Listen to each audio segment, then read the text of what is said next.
sekarang si pengusik misteri.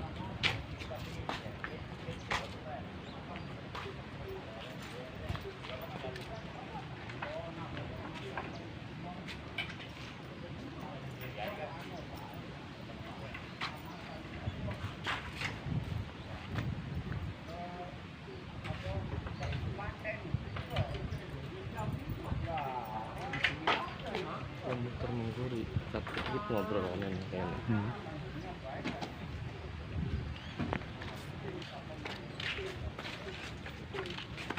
Assalamualaikum. Ya, ingin mengkenen yang ingin kenalakan dikit kunci ning Gunung Semar ya Kang Carida sing duwe Gunung Semar ning kene sing ngurusi awan bengine enggal dinane enggal bulane bahkan enggal taune. Jadi pengen guru menguak sejarah kieu asal usule anane Gunung Semar ku pripun Kang Carida. Cerita tentang situs Gunung Semar. Situs Gunung Semar itu dua versi. Yang versi pertama prasejarah dan versi yang kedua adalah sejarah. Dari prasejarahnya Gunung Semar itu dulu laut prasejarah. Laut itu sudah ada bebatuan, tapi bebatuan ini semuanya hampir semua batu. Semua batu. Cuma ada batu-batu yang sampai sekarang yang nggak bisa diusik, katanya nggak bisa diambil. Itu disisakan waktu zamannya Kanjeng Sunan Gunung Jati. Karena dulu batu-batu ini banyak banget, dan untuk pembangunan semua Cirebon, bikin batu nisan, bikin gapura, bikin apa dari sini semua. Nah, prasejarahnya Gunung Semar ini dulu laut. Di dalam laut ini sudah ternyata diduga ada sekumpulan makhluk-makhluk yang menyerupai di zamannya pewayangan yang Semar, Gading Gajah, Arjuna, Nakula, Sadewa, dan yang tahu itu yaitu Syekh Nurjati. Pada waktu itu ini tuh laut yang ada itu cuma Gunung Jati yang ada pulau. Di Gunung Jati itu dulu di tengah-tengah laut, pulau Kompal Kampul gitu, di tengah-tengah. Jadi kelihatan dari sana. Itu prasejarah. Mitos itu ternyata meninggalkan sejak sampai sekarang. Contoh nanti ada telapak kakinya, contoh sejarah yang prasejarah, jadi bukan nggak ada bukti, ada bukti yang otentik. Di sana ada telapak kaki Semarnya. Nah, bukti setelah bukan sejarah ya, sejarah lagi ini mah, yaitu zamannya kewalian, zamannya Sasarip, yang pada waktu itu pisahnya terjadi ini terungkap batu itu zamannya Sasarip. Zamannya Sasarip waktu itu merantau ke atau syiar Islam ke negeri Tartar, Tibet dan sayembara di sana, yang tujuannya Raja Ongtai ini iri dengan syiarnya Sunan Gunung Jati sampai di Entero, Cina. Akhirnya dijebaklah Sunan Gunung Jati itu oleh Kaisar Ongtai yang punya anak namanya Ongtin. Nah, pada waktu zamannya di sana itu kan yang Simon Sasarip itu setelah dijebak, terjadilah pertemuan Sunan Gunung Jati dan Ongtin itu didasari dengan rasa ada sir di antara dua-duanya. Walaupun Kaisar Ongtai orang tuanya itu tujuannya menjebak Sunan Gunung Jati. Ternyata dari sir itu si Raja Kaisar Ongtai ini menjebak, apakah anak saya ini kalau hamil dapatnya siapa, kalau ada penyakit apa. Nah, jawab Kanjeng Sunan yaitu hamil. Terus langsung pergi kan diketawain, tujuannya juga nyebak kan di Bogor. So, diketawain, dianya langsung pergi. Nah, setelah pergi beliau itu jalan kaki, tidak sadar yang Sultan Kaisar Ongtai itu hampir ke bawah, sudah nggak ada yang mau jebak itu si Sunan Gunung Jati. Oh dikejar lah, nyuruh Senopati yang ngejar Sunan Gunung, ternyata dikejar itu sudah pergi di atas jalan di atas laut. Air tidak percayalah Senopati cerita ke Kaisar, Senopatinya diketahui malah dianggap orang gila. Akhirnya Senopati itu merenung dan ya Senopati itu lambat lanjut nanti ikut ke Nyi Ongtin. Akhirnya lama-lama Nyi Ongtin itu jatuh cinta ya. Yang itu makanya orang tuanya kalah, suruh menyusul dengan membawa perabotan seperti piring yang ada di Sunan Gunung Jati seperti apa sekarang tuh. Selesai cerita dari 100 kapal itu jumlah yang terdampar di situ cuma 7 kapal. Makanya kalau di Kalimantan, Sumatera, Padang ada jenis non muslim itu yaitu dari Rombongan. Dari perjalanan yang 100 ini 7 kapal yang sampai di sini semuanya terdampar kena angin ke Kalimantan kemana. Nah itulah sejarahnya adanya Cina di Kalimantan itu sejarah dari Tartan. Dan begitu juga yang ada di tanah Cirebon ini ya. Tuh.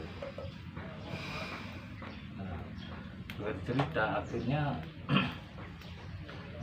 Sunan Gunung Jati itu tahu kedatangan akan adanya Nyi Ongtin itu. Akhirnya Sunan Gunung Jati berdoa sama Allah dan mencipta ini gunung Semar ini bentuknya cahaya tuh setinggi-tingginya, biar dari laut itu kelihatan ada pulau, biar tertarik Nyi Ongtin itu oleh cahaya ini dari sini sampai ujung sana, baru sana pulau cahaya. Jadi kayak akhirnya kelihatan yang kapal 7 ini itu mentoklah kapal itu di sini, ini kepalanya itu belakangnya. Nah, kodanya sini mentok. Setelah mentok Kanjeng Sunan ini kalau zaman sekarang mungkin pakai HP ya, zaman dulu pakai telepati. Akhirnya memberikan suara kepada Nyi Ongtin, Nimas, kok saya seperti kenal suaranya gitu, kata Nimas Ongtin. Kayaknya kayak Kang Mas pandita dari tanah Jawa gitu. Belum 6 tahun nama Sunan Gunung Jati pandita dari tanah Jawa. Akhirnya Nimas Ongtin itu ingat dengan suaranya. Akhirnya iya, tepuklah air itu 3 kali. Setelah itu bilang begitu, setelah kapal-kapal mentok itu barang-barang udah diturunin, separuh diturunin, separuh enggak ya. Jadi ditepuk, akhirnya yang sudah turun kapalnya tertarik oleh air itu seketika surat. Jadi kapal itu ditarik ke laut. Nah, yang 7 itu yang penumpangnya sudah selamat, akhirnya ditemuin dan disadatin di sini di Batu Semar atau Batu Semar. Nanti ada telapak tangannya ya. Itulah. Dan sebelum di saat zamannya laut juga ada kisah yang sekarang anggaplah kisah itu ada yang percaya, yang namanya juga kisah ya. Di sini ada Gua Semar, nanti ada namanya.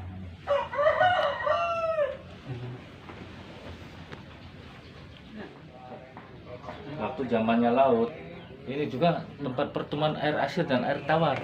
Air ini ngulek, di antara gua ini ngulek. Dari masuk ke sana keluar terus muter. Nih, dari gua ngulek. Nah terus itu ada asal usul Padepokan Murdiri Saptarangga itu zamannya siapa itu Pak? Kalau yang namanya kenapa ada Gua Semar, Gua Sipelanggang, Gua Pedandaran, Gua Pelahiran, Gua Indragila. Kenapa? Kalau kan bisa namakan dengan Gua Pelahiran karena guanya panjang dan nongak ke atas, jadi kita naik ke atas. Jadi kalau orang mau pengen keyakinannya lahirannya pengen cepat, dari atas turun ke bawah. Kalau bilang sebagai Gua Pelahiran harus dari atas ke bawah. Nah kalau sebagai Gua Sipelanggangnya itu karena batunya panjang nganggang, yang artinya untuk sesuatu yang tanpa rasa. Kalau sampean pengen nganggang kayak batu nganggang, harus hilang rasa duniawi. Moksa. itu kalau pengen penjabaran. Kenapa dinamakan dengan batu Pandadaran?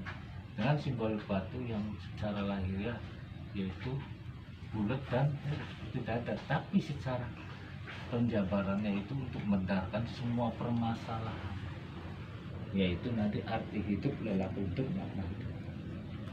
Nah, itu kalau dari segi alif lam mim itu tidak udah dibungkus kuat, nggak ada yang bisa mengartikan. Cuma di alangkah baiknya dari alif lam mim itu dijalanin biar kita menghadap dengan tenang kepada yang membuat alif lam mim itu.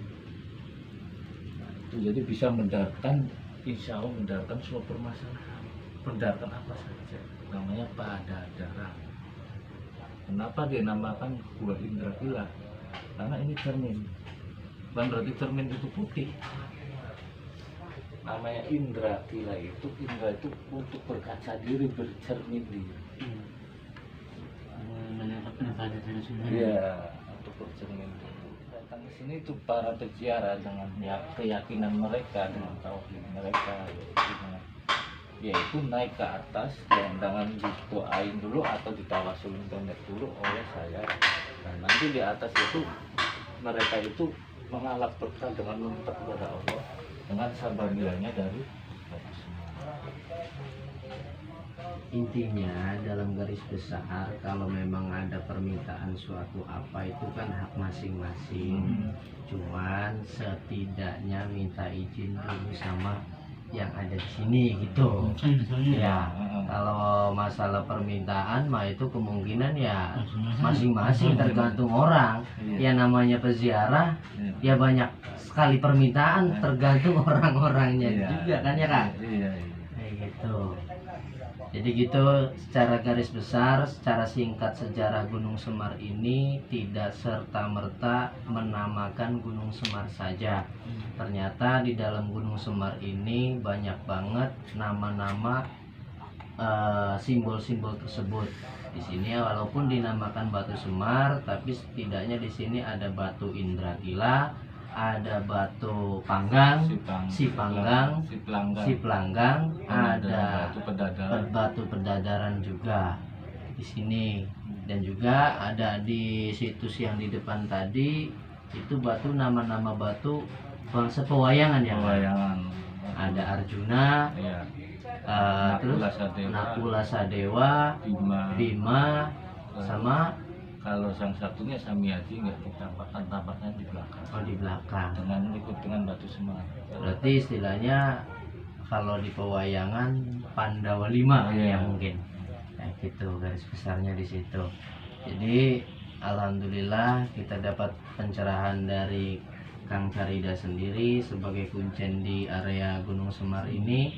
Alhamdulillah juga, dan buat sobat-sobat si pengusik misteri, kalau memang mau ziarah ke arah sini, adanya di sebelah utara Gunung Jati. Jadi masuknya bisa lewat dari Batu Tameng yang ada di depan ya Kak. Iya.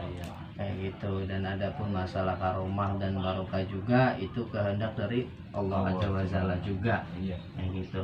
Walau bagaimanapun juga di sini hanya sebagai syariat doang. Gitu Kang, bisa ditunjukin di atasnya Kang. Oh, kita lihat telapak tangan Kanjeng Sinuhun Syekh Syarif Hidayatullah yang mensyahadati ini. Oh, masuk aja dari dalam. Din, sila sebenarnya ada banyak yang kono.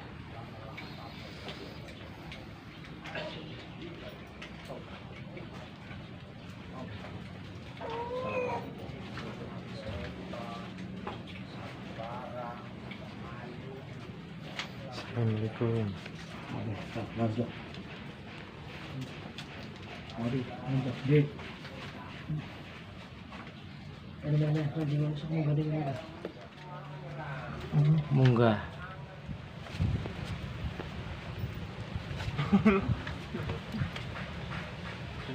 Sip.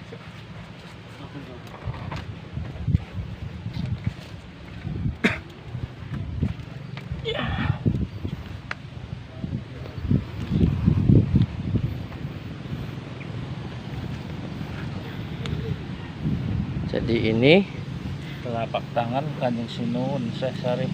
telapak tangan Kanjeng Sinuhun Syekh Syarif Hidayatullah. Yang panjang tuh. Aslinya ini nempel. Gede. Iya.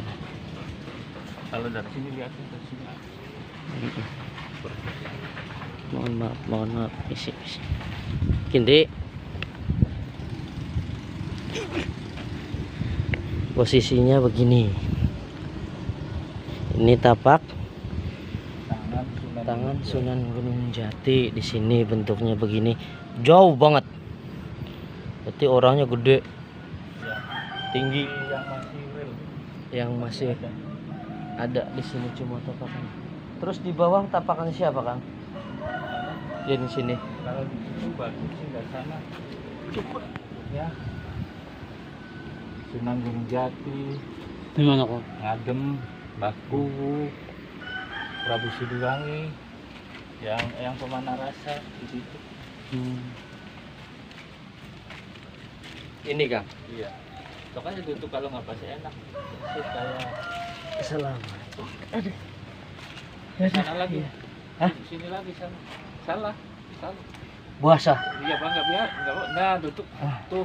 Ya tangannya gitu tuh. Cuma orang dulu gede-gede. Ini bekas duduknya siapa? Ini bekas duduknya Mbak Prabu Siliwangi, Ya, Pemanah. Pangeran Pamanah Rasa Jayadewata Prabu Siliwangi, duduknya di sini, dan juga didudukin juga sama Dan Sunan. Kanjeng Sunan Gunung Jati. Ya, Iya, Baku.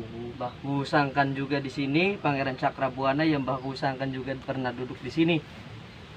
Jadi faedahnya sangat besar sekali. Terus di sini ada lagi, Kak? Nggak ada.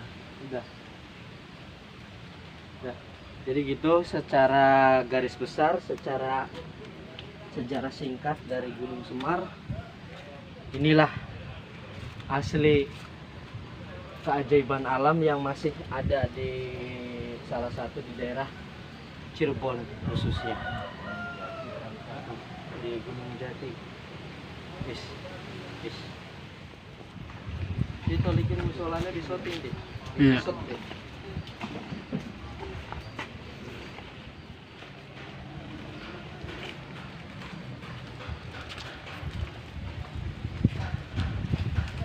Ini penampakan dari depan, dari Gunung Semar ada diambil dari sini bisa. Ini juga musola yang ada di Gunung Semar juga.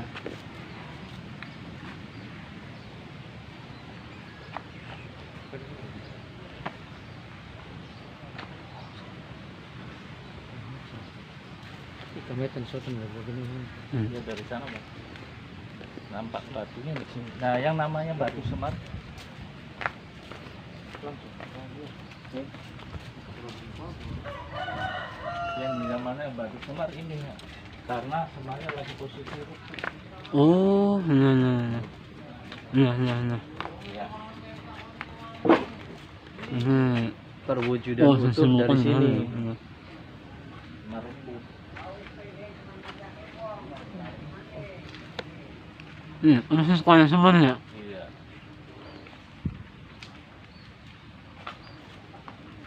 Udah.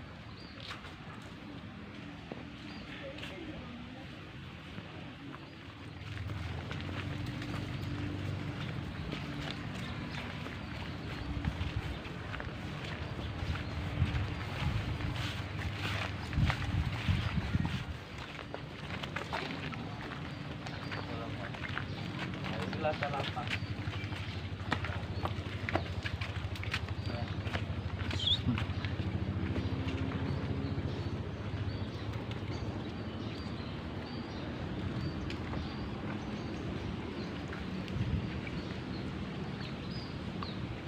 Ini telapak kaki Semar.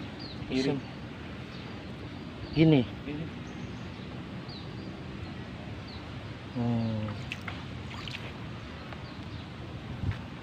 Ini perwujudan telapak kaki Ki Semar Kudapawana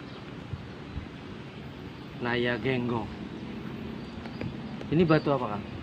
Itu batu Oh, besar banget ya. Sunan. Iya. Kelihatan ini sini. Coba dukung kau. Ya sih. Gede nih. Arikun apa Kang? Ikut jambangan. Jambangan. Pun jambangane kan batu Arjuna, in mancingnya batu. Nakula Sadewa. Nakula. Kelihatan satu tapi terpecah. Nakula Sadewa, Arjuna, Nakula Sadewa, terus Bima. Bima, kan? Karena batu pelawangan itu. Oh, batu pelawan. Namanya naman wayang kayak gunung dikit. Oh iya. Ada cinta apa? Ya bisa mengungkapkan doa. Waduh, orang payu-payu gidin sih gidin. Ini namanya batu Pelawangan.